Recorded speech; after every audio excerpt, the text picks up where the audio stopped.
जय श्री गणेशाय नमः। ओम श्री श्यामदेवाय नमः। ओम नमः शिवाय। श्रावण मास 13वां अध्याय। श्रावण शुक्ल चतुर्दशी व्रत। भगवान शंकर संत कुमार से बोले, अब तुम्हें श्रावण शुक्ल चतुर्थी को किए जाने वाले व्रत दुर्गा गणपति व्रत के बारे में बताता हूँ। त्रिलोक्य में प्रसिद्ध इस व्रत को भगवती पार्वती ने श्रद्धापूर्वक किया था। इस व्रत को सरस्वती, इंद्र, विष्णु, कुबेर, अन्य देवता, मुनि, गंधर्व, किन्नर आदि कर चुके हैं। यह व्रत सब प्रकार के पापों को नष्ट करने के लिए किया जाता है। श्रावण शुक्ल चतुर्थी के दिन एक दंत वाले गणेश जी की सोने की मूर्ति बनाकर उस सोने के सिंहासन स्वर्ण की दुर्वा बिछाकर तांबे के कलश पर स्थापित करनी चाहिए। लाल कपड़ा बिछाकर सर्वतोभद्र मंडप का निर्माण कर उस पर कलश स्थापित करें।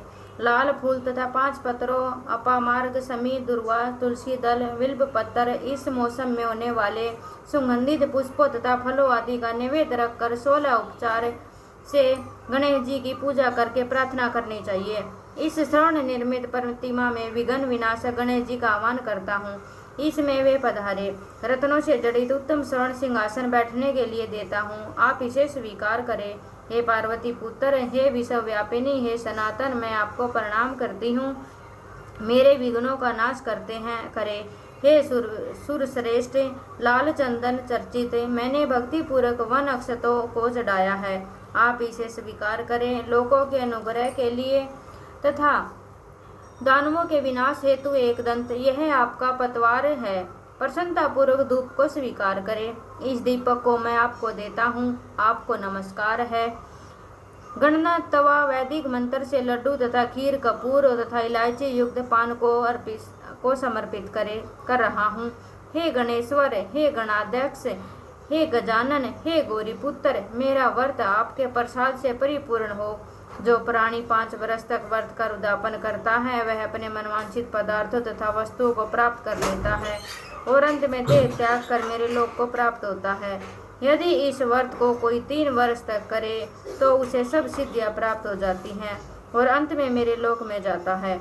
इस उत्तम व्रत का जो प्राणी उद्यापन के बिना करता है तो यथाविधि पूरा व्रत करने पर भी उसका व्रत निष्फल हो जाता है। उद्यापन अवश्य करना चाहिए। उद्यापन के दिन तिलों को जल में मिलाकर स्नान करना चाहिए। फिर गणेश जी की 1 पल या आधा पल या चौथाई पल की स्वर्ण की प्रतिमा बनाकर उसको पंचगव्य द्वारा स्नान कराकर दुर्वा से पूजा करनी चाहिए। निम्नलिखित मंत्र द्वारा पूजन करना चाहिए। हे गणाधीश, उमा सुत, विघ्न नाशक, आपको नमस्कार है। हे विनायक, हे ईशपुत्र, हे सर्व सिद्धि प्रदायक, हे हेमवक्तर, हे मूषक वाहन, हे कुमार गुरु, आपको नमस्कार है। आप उपरोक्त सभी नामों से अलग अलग पूजन करना चाहिए। पहले दिन अधिवासन करना चाहिए। दूसरे दिन प्रातःकाल हवन करना चाहिए। ग्रह होम कर दुर्वा तथा लड्डू से प्रदान होम करना चाहिए। धूप तथा लड्डू के प्रदान होम के बाद पूर्ण आहुति करके आचार्य तथा ब्राह्मणों का पूजन करना चाहिए। अपनी सामर्थ्य के अनुसार अधिक दूध देने वाली गायें बछड़े सहित दान करनी चाहिए। ऐसा व्रत करने से मनुष्य अपनी सभी कामनाओं को पूर्ण कर सकता है। मैं अपने प्रिय पुत्र के व्रत करने वाले को सभी सुख प्रदान करता हूँ। अंत में सद्गति प्रदान करता हूँ। ओम नमः शिवाय। ओम श्री गणेशाय नमः। ओम श्री गणेशाय नमः।